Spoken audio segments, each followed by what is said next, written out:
Hi guys, welcome to Tito Talks. If bago ka sa channel, my name is Henry and in this channel we talk about health, wealth, relationship. So kapag ito yung mga things na gusto mo makikita sa feed mo or sa YouTube mo, please subscribe to the channel and please like this video.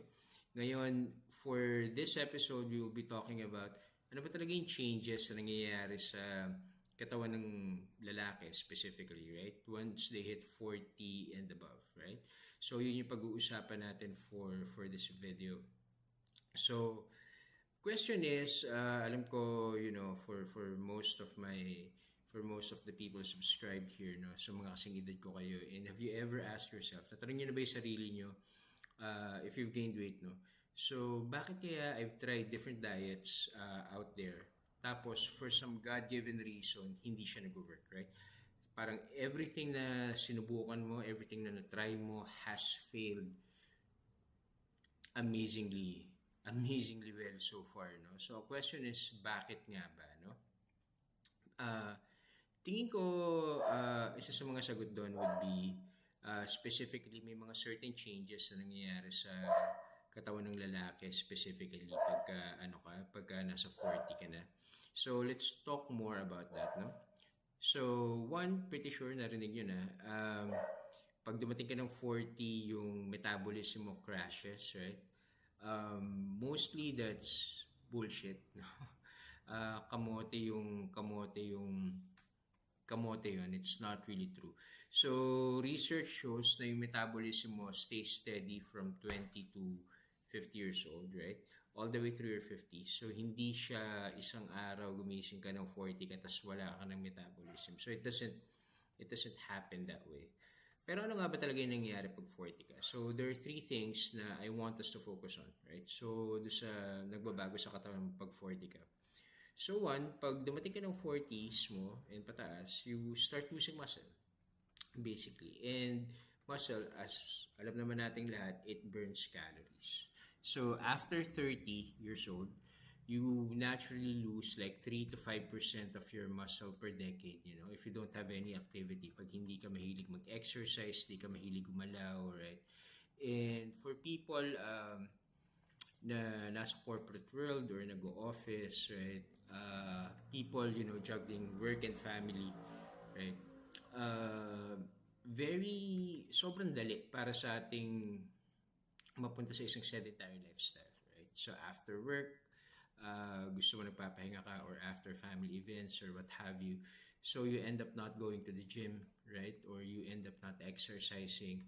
Basically, sedentary lifestyle, Netflix and chill, right? Pero, uh, well, feeling mo that's okay. Feeling mo you deserve it. Kasi nga, pagod ka, right? Pagod ka for the whole week, pagod ka for the day, right? uh, you're actually losing muscle. And muscle, pag nawawala siya, it kinda kinda helps, helps you gain that additional weight, no? Yung taba na yun, right? Sa katawan mo. And less muscle means your body needs fewer calories to exist. So ibig sabihin nun, same pa rin yung kain mo, hindi mo naman siya, wala ka namang ginagawa, right? You're not kind of burning it, really.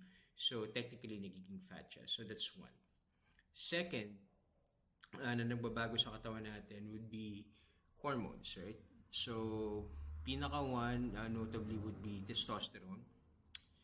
Yep, the fun stuff. So, basically, it drops 1% per year after 40, no? So, nagda-drop yon after 40. So, anong ibig sabihin ng lower testosterone or pagbaba ng testosterone? How does it affect you?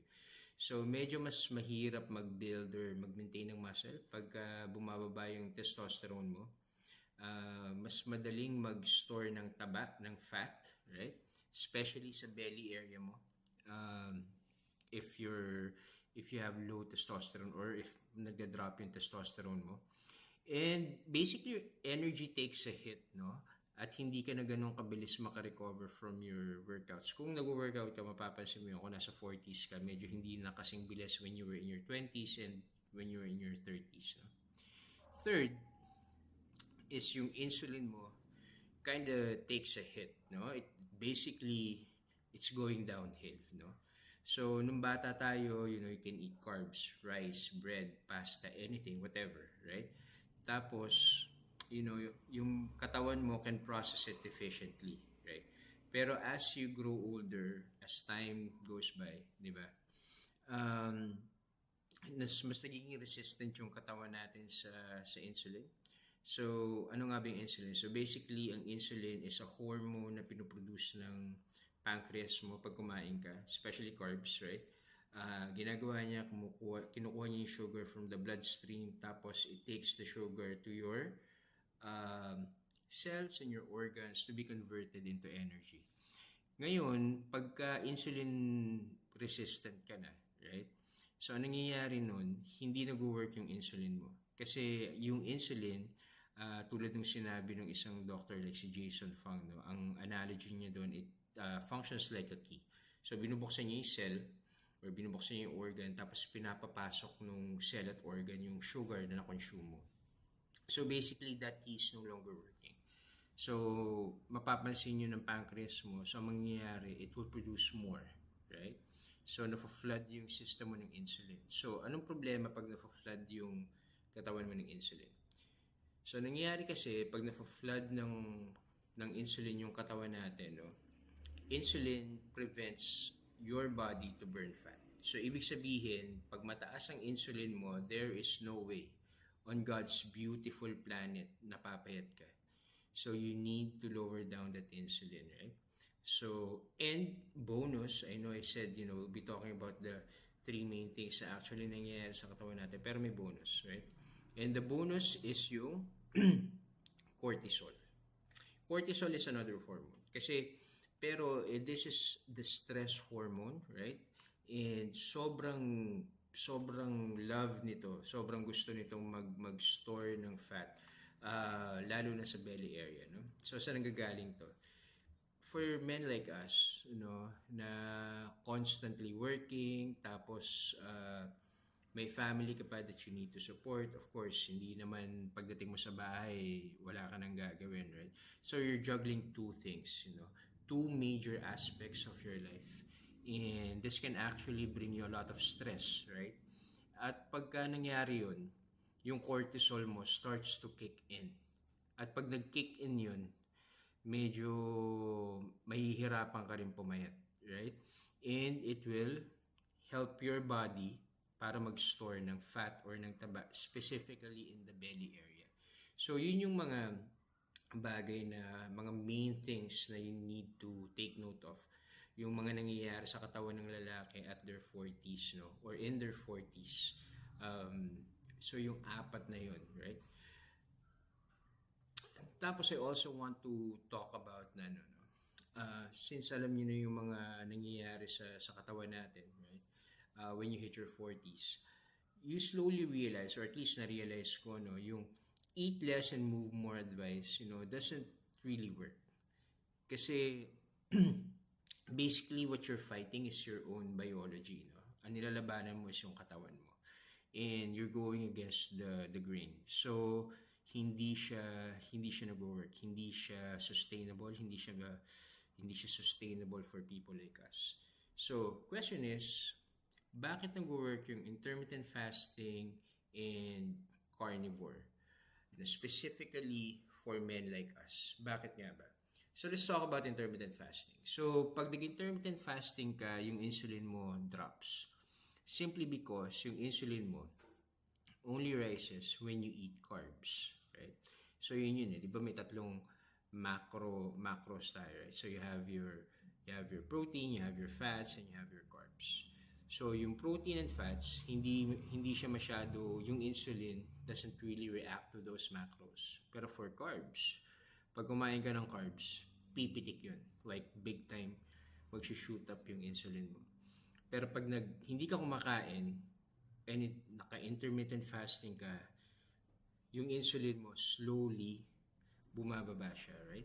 And habang bumababa siya, it will allow your body to burn fat, Kasi ang mangyayari nun, after 12 to 16 hours, you will undergo ketosis. So, ito yung pagsiswitch ng katawan mo from burning sugar to burning fats. dito na nangyayari yung magic, right? So slowly, tinutunaw na nung katawan mo or ginagamit na nung katawan mo as fuel yung mga taba mo, right? Which is a good thing, right? Another one is it activates autophagy. So ano nga ba yung autophagy? So ito yung cleanup crew ng katawan mo, right? So ang katawan natin is very smart.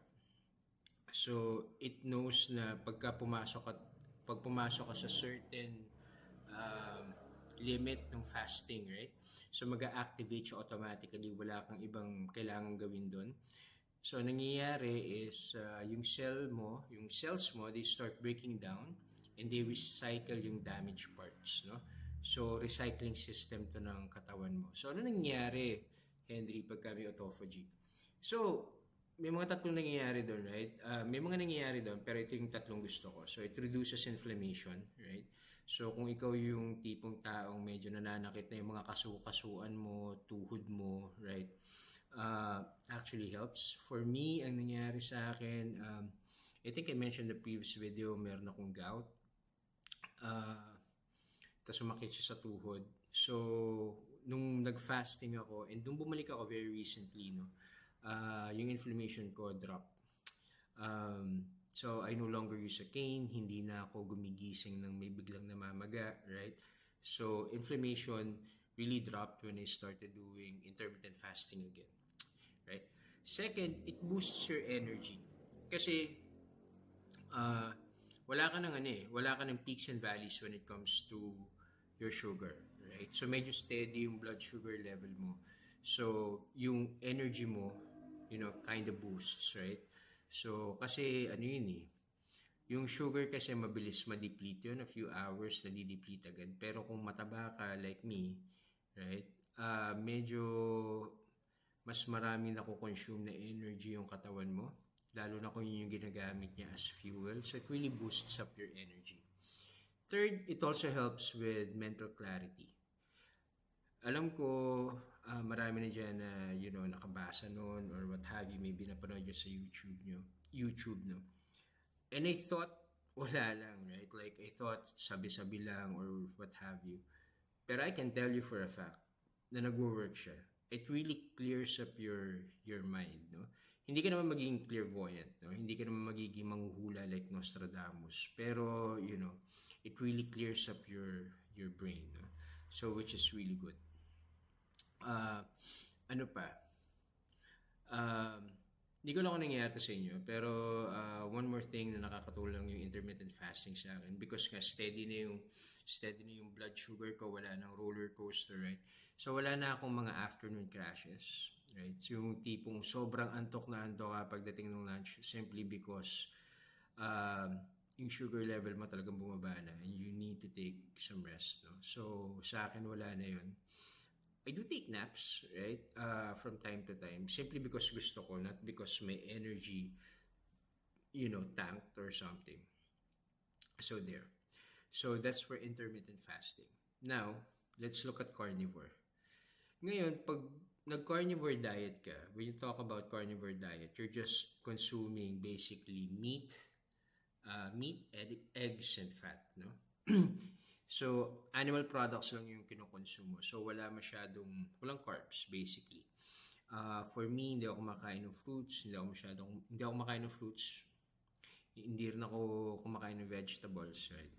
So, basically, natutulungan niya, dahil ganun yung diet ko, natutulungan niya ma-eliminate yung insulin spikes ko. Kasi, again, like what I mentioned earlier, yung protein naman kasi and fat, it doesn't really have a negative impact sa insulin mo. So, hindi agad siya magsaspike. Unlike pag kumain ka ng carbs, right?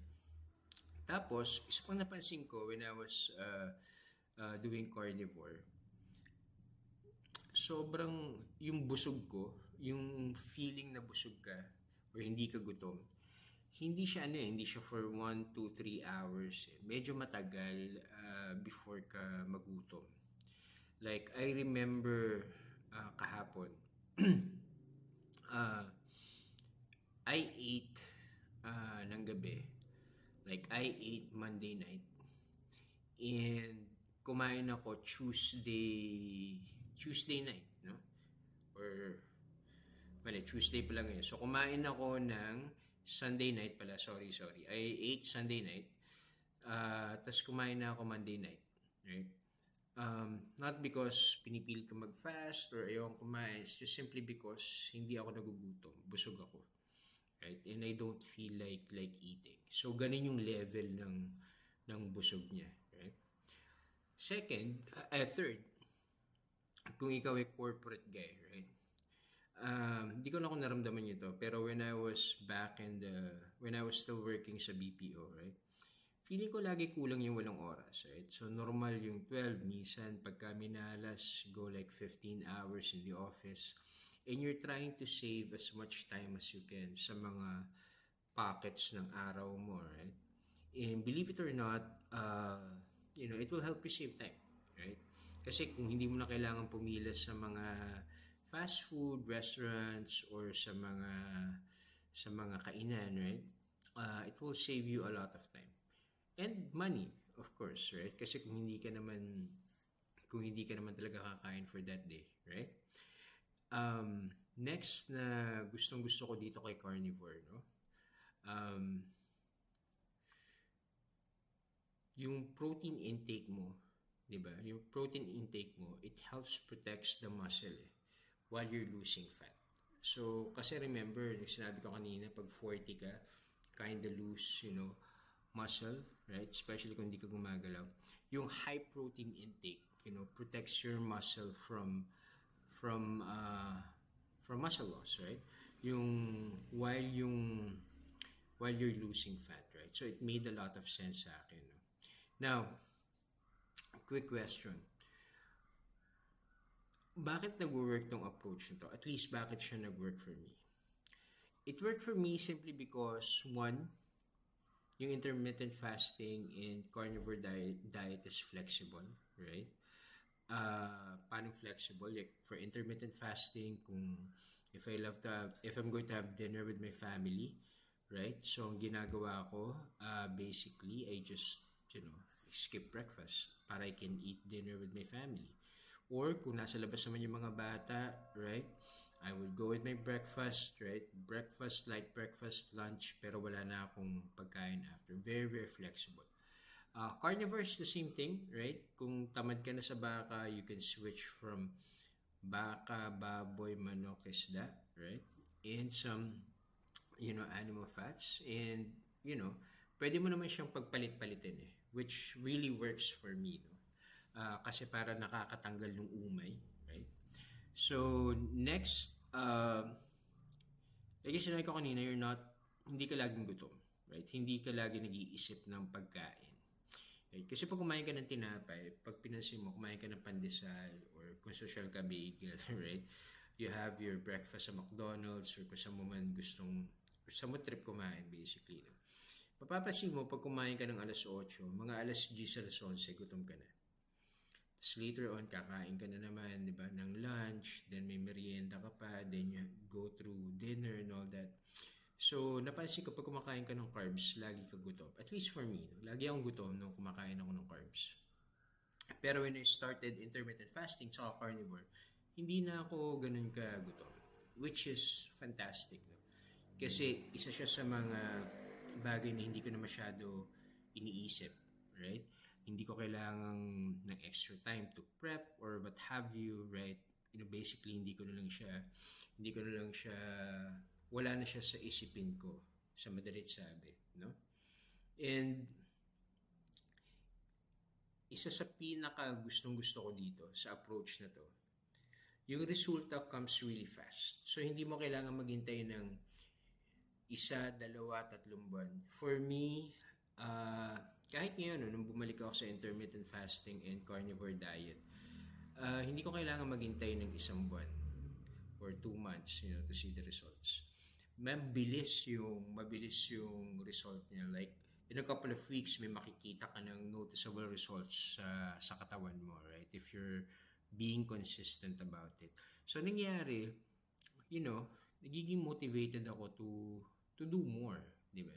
Kasi hindi mo kailangan maghintay ng matagal Kasi iba, sabihin, you need to wait for 30 days para may makita ka, 60, 90 days or what have you. Di ko alam na, I could be wrong kasi wala naman akong ginagawang ibang diet plan bukod sa carnivore, no? Ah, pero mabilis. Ang bilis ng progress. Like intermittent fasting coupled with carnivore, I'm telling you, panalong panalo kasi ang bilis niya. Ang bilis niya. And people would notice it also, no? Hindi lang ikaw, right? And lastly, it works with the lifestyle that men like us have, right?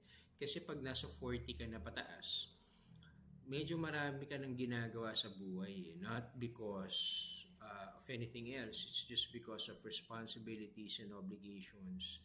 And, intermittent fasting and carnivore diet, simply works for that type of lifestyle, no? So, yun lang naman yun. It's just a quick video. I just wanted to talk more about that, about intermittent fasting and carnivore and the changes that happen sa katawan natin.